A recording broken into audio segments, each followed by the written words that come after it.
حضرت سلیمان فارسی کہتے ہیں کہ نبی کریم صلی اللہ علیہ وآلہ وسلم نے شعبان المعظم کی آخری تاریخ میں ہمیں واضح فرمایا کہ تمہارے اوپر ایک مہینہ آ رہا ہے جو بہت ہی بڑا مبارک مہینہ ہے. کیا سبحان اللہ, جو بہت ایک مبارک مہینہ ہے. تو برادران اسلام, اس میں ایک رات امام الانبیاء علیہ السلام نے فرمایا ماہ رمضان کے اندر ایک رات ایسی آ رہی ہے جو 1000 مہینوں سے افضل ہے. اللہ تعالیٰ نے اس کے روزوں کو فرض فرمایا اور اس کی راتوں کا قیام جو ہے وہ افضل ہے. اللہ تعالیٰ نے اس کے روزوں کو فرض فرما کے رات کا قیام ہمارے لیے بہتر فرما کے ہمارے لیے جو ہے بہترین ہمیں خزانہ عطا فرما دیا.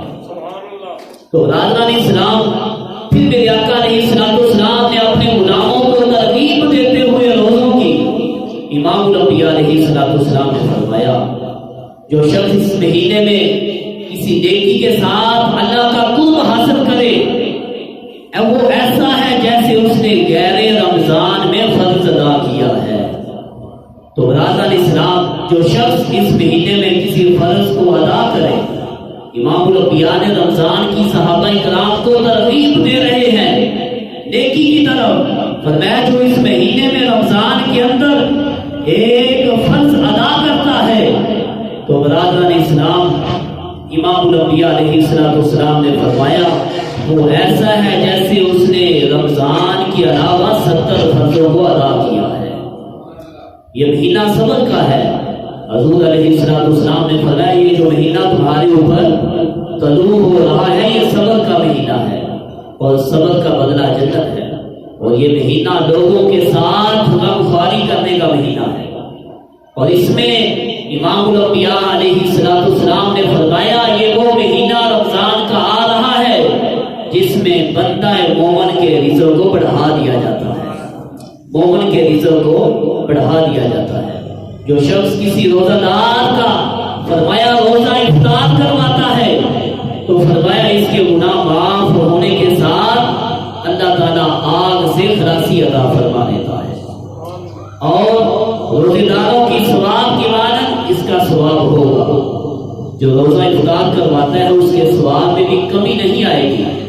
جتنا روزہ افطار کرنے والے کو ثواب ہوگا اتنا افطاری کروانے والوں کو بھی اللہ ثواب عطا فرمائے گا. یہ میرے آقا علیہ السلام رمضان کی ترغیب دے رہے ہیں.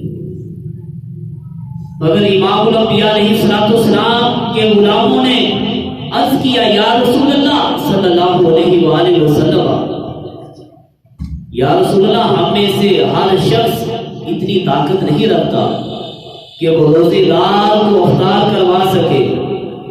اتنی طاقت ہمت نہیں ہمارے اندر. کچھ احباب ایسے بھی ہیں جو کسی کا روزہ نہیں افطار کروا سکتے, سحری کا انتظام نہیں کروا سکتے.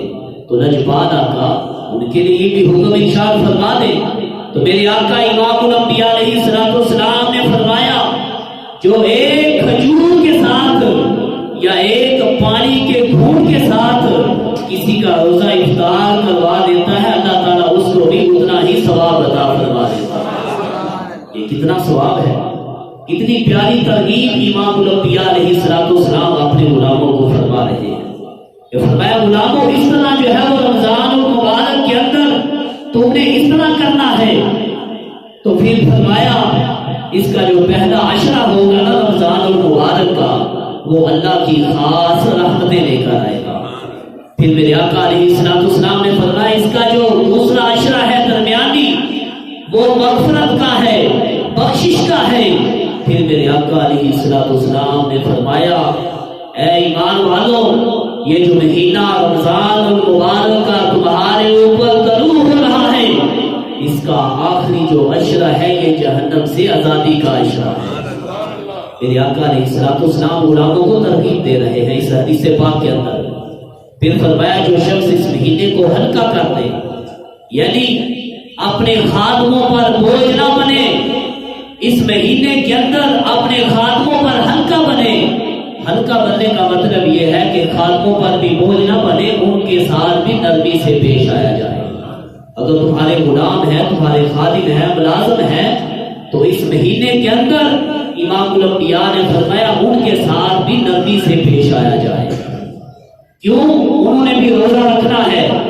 اگر تم ان کے اوپر بوجھ بہت زیادہ ڈال دو گے، ہو سکتا ہے تمہارے بوجھ کی وجہ سے وہ روزہ ہی چھوڑ دیں.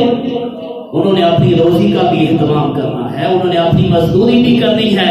اگر تم ان کے اوپر اپنا بوجھ جو ہے وہ ہلکا کر دو گے، پھر وہ ماہ رمضان کے روزے رکھنے میں شامل ہو جائیں گے. تو برادران اسلام، امام الانبیاء علیہ السلام